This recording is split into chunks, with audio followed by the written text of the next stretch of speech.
it really felt like an experience of 4 individuals, young people, all going through something crazy together and finding each other and coming together, and that was really the heart of the film.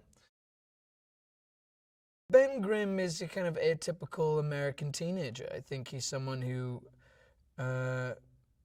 you know, is in that point of his life where he doesn't know what he's going to do next. He's kind of about to finish high school. He doesn't have a lot of prospects. He's very average, I would say. He's as average as they come. I think the one thing that makes him stand out, I think, is that he's very protective. He's very protective of himself. He's very protective of his friends. A lot of this film has themes to do with parents and lack thereof of parents, or people becoming orphans, or redefining the idea of family. I think by the end of it, they all kind of are their own family. America's first family.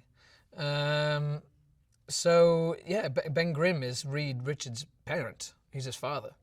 He's his protector. He's the guardian. He's the one that looks out for him. You know, he's also the one that, even if he doesn't necessarily understand all of his scientific analogies or his vocabulary, which a lot of it would go over Ben's head anyway, he at least understands what he's trying to do or who he's trying to be, and he connects with him. What do you do when you wake up in the hospital bed and, like, you know, you're made of rocks, or your limbs are spread out across the room as far as you can see, or, you know, you're literally on fire? It's probably quite a sobering moment, I would imagine. I think Ben gets the worst of it, if I'm honest. I think I have the worst affliction.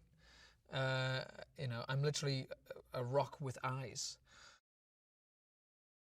Your life is forever changed. All those plans of potentially maybe getting into college on a baseball scholarship, maybe leaving your house, maybe finding your first apartment, finding your first girlfriend, finding your first, all that stuff, gone. I mean, like, your life as a normal individual is gone, is removed. So all you have, surely, is the people that you experienced that horrible atrocity with. It's a fun family film. It's a fun summer movie. Mars is hands down just a great actor. I mean, it's hard to, you know, I've seen a lot of his movies that he's already made. I've seen stuff of him on this movie, just looking at playback and stuff. He's genuinely, like, a great actor.